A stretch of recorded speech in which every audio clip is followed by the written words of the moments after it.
दोस्तों जब हमें कोई मोबाइल खरीदना हो तब हम कितना टाइम लगाते हैं कि कौन सा मोबाइल खरीदना है। कई लोगों से पूछते हैं कि कौन सा मोबाइल बेस्ट है मेरे बजट में, कौन सी कंपनी का मोबाइल खरीदना चाहिए, उस मोबाइल में कैमरा कैसा होना चाहिए, उसका बैटरी बैकअप कैसा होना चाहिए, ऐसा ही बहुत कुछ। तो दोस्तों हम ये क्या कर रहे हैं, तो ये हम एक मोबाइल का फंडामेंटल एनालिसिस ही कर रहे हैं उस मोबाइल को खरीदने से पहले। तो ऐसे ही जब हमें किसी भी कंपनी में 10 से 15 साल के लिए निवेश करना है तो हमें उस कंपनी का फंडामेंटल एनालिसिस करना पड़ता है। दोस्तों फंडामेंटल एनालिसिस में आपको qualitative analysis and quantitative analysis करना होता है। क्वालिटेटिव एनालिसिस में मेनली आपको कंपनी का मैनेजमेंट बैकग्राउंड देखना होता है, जो उस कंपनी के बोर्ड ऑफ डायरेक्टर है उसका बैकग्राउंड क्या है, उसका एक्सपीरियंस क्या है, उसने इस बिज़नेस में कितने साल से काम कर रहे हैं, उसके ऊपर कोई क्रिमिनल केस तो नहीं चल रहा है,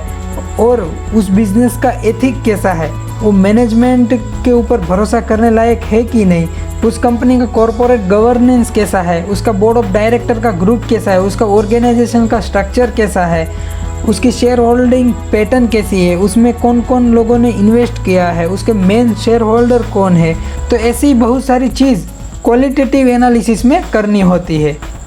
और क्वांटिटेटिव एनालिसिस में आपको फाइनेंशियल नंबर्स के रिलेटेड एनालिसिस करना होता है, मतलब कि कंपनी का प्रॉफिटेबिलिटी कैसा है, उसका ग्रोथ कैसा है पिछले 10 सालों में, उस कंपनी का प्रॉफिट मार्जिन कैसा है, उसका ग्रोथ कैसा है, उसका अर्निंग एबिलिटी कैसा है कंपनी का, उस कंपनी ने कितना कर्जा लेके रखा है, उस कंपनी के पास वर्किंग कैपिटल कितना है। ऐसी बहुत सारी चीज़ आपको देखनी होती है। तो दोस्तों ये सब सुनने के बाद आप बोलोगे कि भाई कंपनी का फंडामेंटल एनालिसिस करने के लिए तो हमें MBA करना पड़ेगा या फिर CA होना पड़ेगा या तो फिर बहुत सारी पढ़ाई की ज़रूरत पड़ेगी, जबकि हमने इतनी सारी पढ़ाई की नहीं है। तो दोस्तों आप यकीन मानिए फंडामेंटल एनालिसिस करने के लिए आपको कोई बहुत ज़्यादा पढ़ाई की ज़रूरत ही नहीं होती है। बस आपको बेसिक गणित आता है तो आप किसी भी कंपनी का फंडामेंटल एनालिसिस कर सकते हो। तो फिर से आपका दूसरा क्वेश्चन ये होगा कि तो फंडामेंटल एनालिसिस करने के लिए इतनी सारी जानकारी की ज़रूरत होती है, वो हमें मिलेगी कहाँ से, और उस जानकारी की मदद से फंडामेंटल एनालिसिस करेंगे कैसे। तो दोस्तों आप जिस भी कंपनी का फंडामेंटल एनालिसिस करना चाहते हो उस कंपनी का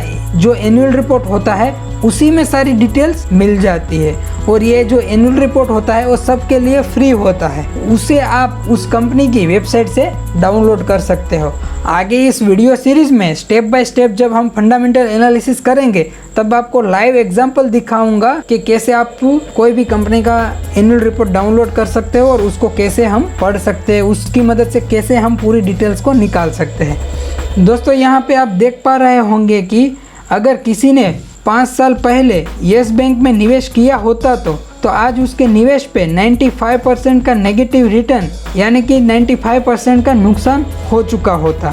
ऐसे ही इंडिया में बहुत सारी कंपनियां हैं जिसने निवेशकों के पैसे पे बहुत ही भारी नुकसान करवाया है, बट लेकिन अगर उन्होंने उन कंपनियों का फंडामेंटल एनालिसिस किया होता तो ऐसी कंपनियों में निवेश करने से बच जाते। और दोस्तों कितनी सारी ऐसी भी कंपनियां हैं जिसने निवेशकों के पैसे को कई गुना बढ़ा दिया है, जैसे कि यहाँ पे आप देख पा रहे होंगे एवेन्यू सुपरमार्ट। अगर किसी ने 5 साल पहले निवेश किया होता तो उसको उसके निवेश पे 323% का रिटर्न मिल चुका होता, मतलब कि उसके पैसे 3 गुना से भी ज़्यादा बढ़ चुके होते। तो दोस्तों फंडामेंटल एनालिसिस करने से ऐसी बेस्ट कंपनी को खोज सकते हैं और उसमें निवेश कर सकते हैं। तो दोस्तों अभी तक आपने इस चैनल को सब्सक्राइब नहीं किया है तो जल्दी से सब्सक्राइब कर लीजिए, ताकि आने वाली फंडामेंटल एनालिसिस पे सारी वीडियो आपको टाइम पे मिल जाए, जिसमें बहुत ही आसान तरीके से